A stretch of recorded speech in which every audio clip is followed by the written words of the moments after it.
रवि लामिछानेले कुनै पनि सहकारीबाट व्यक्ति रवि लामिछानेले चाहिँ अथवा राष्ट्रिय स्वतन्त्र पार्टीका सभापति रवि लामिछानेले रकम लिएको छैन। तपाईको प्रतिवेदनले त्यो भन्छ। त्यो लिएको तथ्य हामीले प्राप्त गर्न सकेनौं। पर्खिनुस् न, सकेनौं भनेको छैन। आजका दिनसम्म यो प्रतिवेदनले भने अनुसार रवि लामिछानेले कुनै पनि सहकारीबाट रकम लिएको छैन। प्रतिवेदनले यही भन्छ। प्रतिवेदनले के भन्छ भने तथ्यका आधारमा, डकुमेन्टका आधारमा रवि लामिछाने कुनै सहकारीको सदस्य भएको पनि देखाउनु। सर पर्खिनुस् है, यहाँ बुझौं। तपाईले बनाएको प्रतिवेदनै सबै भावनाको आधारमा त होइन नि। होइन, तथ्यको आधारमा हो।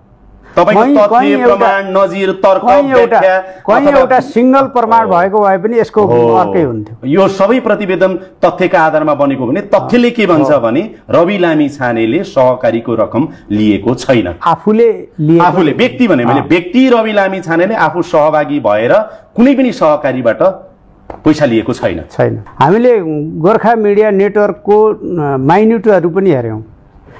त्यो सहकारीबाट ऋण लिने कुराको निर्णय योजना बनाएको पनि उहाँले छैन भन्नुभयो। हामीले पनि उपलब्ध माइन्युटहरू जहाँ जहाँ उपलब्ध थिए ती हेर्यौं, त्यहाँ पनि निर्णय गरेको देखिन्छ। व्यक्ति रवि लामिछाने त्यो सहकारीबाट रकम ल्याउने कुराहरूमा इन्भल्भ भएको देखिँदैन।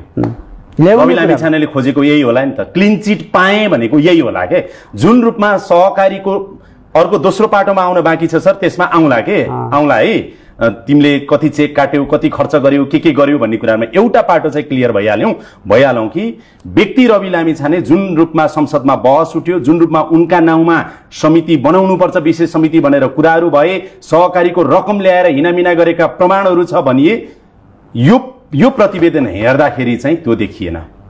रवि लामिछानेले रकम ल्याएको देखिएन। यो प्रतिवेदन जुन फ्याक्टमा उभियो त्यो हेर्दा रवि लामिछानेले अघि नै मैले भने आफूले निवेदन दिएको, आफ्ना डकुमेन्ट प्रस्तुत गरेको, आफू उपस्थित भएको, आफू योजना बनाएको, सहकारीको पैसा लिन रवि लामिछाने बैंकबाट लोन लिनका लागि नेपाल बैंक लिमिटेड न्युरोड शाखामा उपस्थित भएको सम्म चाहिँ अरूका बयानहरूबाट पनि पुष्टि भएको छ। उहाँले पनि स्वीकार्नु भएको छ। तर सहकारीको प्रक्रियामा उहाँ सहभागी भएको देखिन्छ। त्यही भएर मान्य सूर्य थापा, रवि लामिछानेले, राष्ट्रिय स्वतन्त्र पार्टीले, राष्ट्रिय स्वतन्त्र पार्टीका समर्थक, शुभेच्छुक, सांसद सबैले हामीले क्लिन चिट पायौं। जे आरोप, पर्खिनुस् है, जे आरोप हामीमाथि लगाइएको थियो यो प्रतिवेदनले त्यो आरोपलाई अस्वीकार गर्यो।